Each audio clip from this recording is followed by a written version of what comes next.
Alright, ladies and gentlemen, I'm here on the show with my last recap for tonight. I might do another video talking about the latest news on the Kentucky transfer portal stuff, possibly.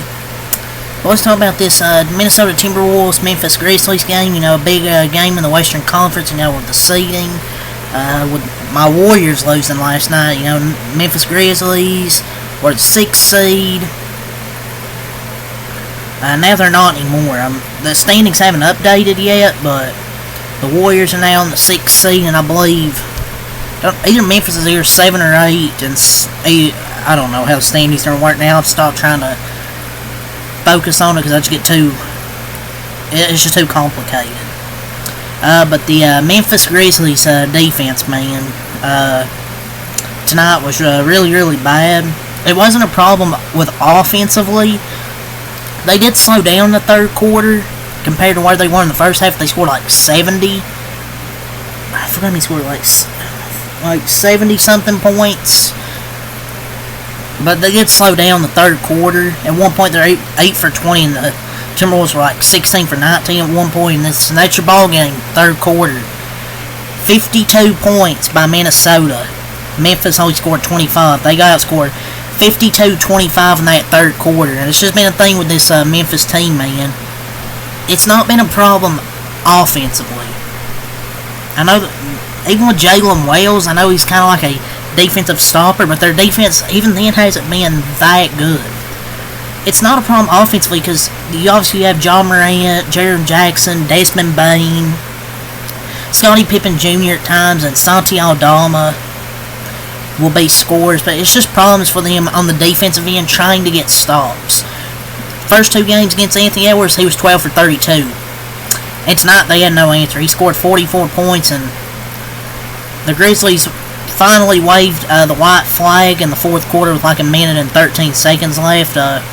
Really big time win for the Wolves. It was a little tense in that fourth quarter. The Grizzlies were down after the third quarter. But the Grizzlies cut it to 10, and I'm like, oh boy, here we go again. I'm like, here we go. But they were able to finish it. But they needed that 52-point quarter in the third to avoid a massive loss.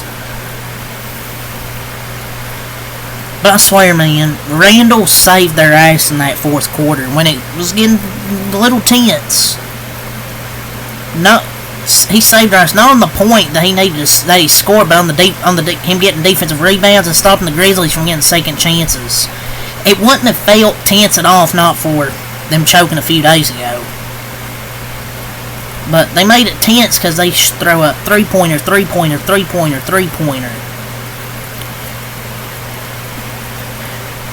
And Ant really wasn't aggressive in the fourth. Maybe he was gassed, I don't know. But in the fourth quarter of these games, man, they keep tossing up these terrible threes. Like, run some clock off, but don't just throw up three-pointer. He needs to tell their shooters that's Chris Finch, because he's been terrible with this late-game management. You're up 16 in the middle of the fourth. You don't need three-pointers. Drive and get layups or fouls, especially with most of their team in foul trouble. I understand racing down the court, 15 seconds on the shot clock, three-pointer. It's just a horribly coached team. He's not that good of a coach. He's just led by a good team. I swear, man, his late-game management sucks. But anyways, it's a good win. And a must-win now for the Memphis Grizzlies. It's less than 24 hours away because, who you got coming in next? You got Nikola Jokic coming in next on the back end of a back-to-back. Yeah, good luck with that with Nikola Jokic in a must-win game. In the start of the third quarter, Minnesota won like the start of that quarter 26-5. It's just unbelievably how bad Memphis is defensively, and Jaren Jackson Jr. not being able to stay on the floor is just kind of old, man, because he always gets in foul trouble. He can't stay on the floor. When he's on there, he's good, but he's just in foul trouble so much, man. And this team just has zero defensive identity. And there was like a 17-0 run at one point. Memphis just had no answer to stop them defensively. After a strong surge in the second quarter, it wasn't really because of defensively, it was offensively why they had a lead at halftime. Because they still gave up 37 in the first quarter, 30 in the second quarter, but they scored 31 in the first quarter, hang around, and then scored 41 in the second quarter. But that third quarter is what did them in. Was it's kind of deflating and disappointing response for a Memphis team. Look, I know 70% 3-point shooting, that's never going to be sustainable in any game. You're not going to shoot 70% for both halves, but it's not sustainable, but geez, man. And another team scoring 25 plus off turnovers, they're just not disciplined as well.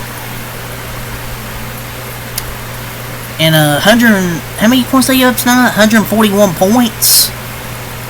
That's just how bad they were. And how many Minnesota have at the end of the third quarter? 116 points. That is the most the Grizzlies have allowed through 3 quarters in franchise history. The previous record was 116. Or, I don't know how many it was. The previous record was 116. They had like 120. I don't know how many they have. They had 119. I believe it was the end of the third quarter. That's just how pathetic Memphis' defense is, man. Like, I've been saying it, I've been recapping them. They're just not a good defensive team. And it doesn't help that your main defensive stopper, I would say maybe Jaren Jackson Jr., just can't stay on the floor. And just a bad night on the defensive end. They just, after that third quarter, they just never had a chance to win. And they might be in the play-in. They are worse than bad on defense. And Zach Edey, for all that hype, can't stop shit on defense.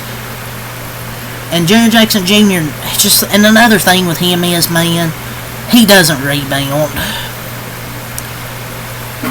He averages, what, 3? He doesn't average a lot of rebounds for their center. I mean, rebounds aren't the biggest thing, but your center, man, you could get a big extension. Rebound the damn ball.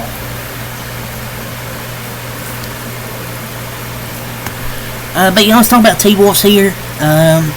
Timberwolves improved to 47 and 33. Anthony Edwards, 44 points, 5 rebounds, 3 assists. He was 13 for 19. Just one of those nights where he just really couldn't miss. There was a play where he spun around and hit a 3. It was just his night. And he's having a good season, man, averaging 27 points, making 4 threes a game. He's having a really, really good season. And the Warriors are back in the 6th seed. My Warriors, baby, we're back in the top 6. Thank you, Timberwolves. And I'm pretty sure we have the tiebreaker over both of these teams. I think that's how it works. I don't fucking know. That's all I can think of is tiebreakers, and we have them over both. So, but if that's not how it works, then I don't know how the fuck it works with these tiebreakers. But yeah, Anthony Edwards, hell of a game, 44 points. Julius Randle, man, 31 points, 5 assists, 10 rebounds. He didn't have any free throws tonight. He went 13 for 22, a double-double. Big game for him. I think he had, near 20 points in the second half. And he was big in that fourth quarter. He had 21 in the second half. He was 5 of 10 on threes. And hit some big buckets in that fourth quarter to really put it away.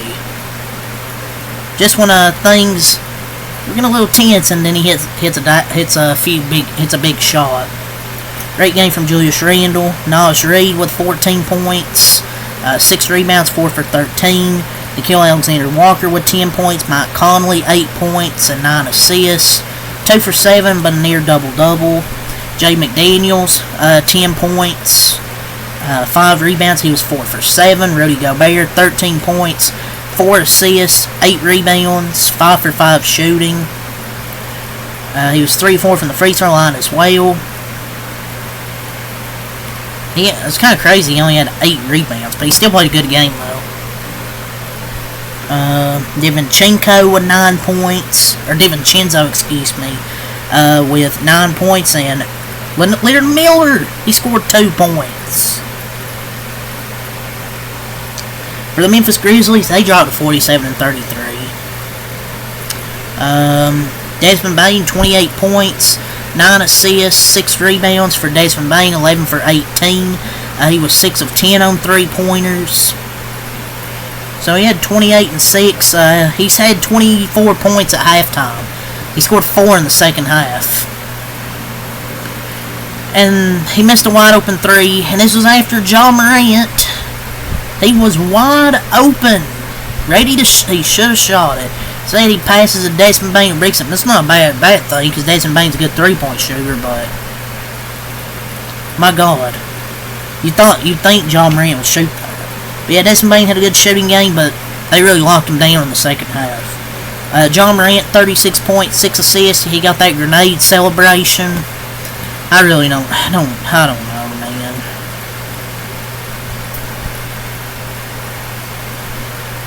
I don't know. I mean, I don't care for it.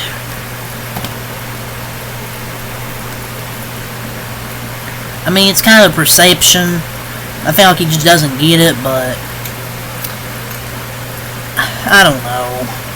I feel like he should just worry more about the game than celebrations. Because that's not really being a leader. No, this isn't me being an old man yells at class. I'm not old. But, like, I don't know. I think it's kind of just about his perception. But honestly, you're in a playoff race. I think your mind should be more focused on the playoff race instead of doing grenade celebrations. That's just me, though. He had a good game, but it doesn't matter if you have a good game. Still lost.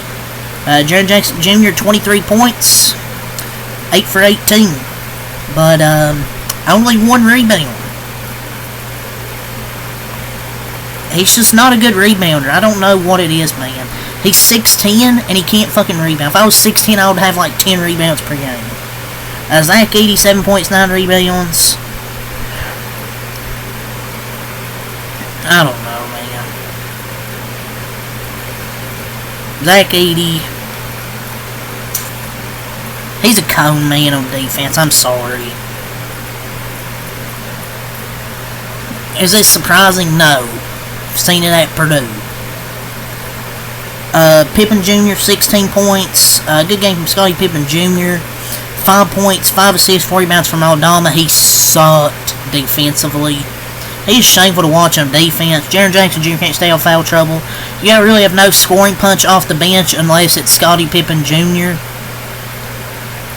Your best wing defender and best backup bigger out for the season is going to be panic mode. Santi Aldama is the worst defender on this team, and it isn't even close. He gets beat on basic rotations. Conchar, 3 points. Vince Williams, 5 points. This guy's going to be starting now. Can't take this team is.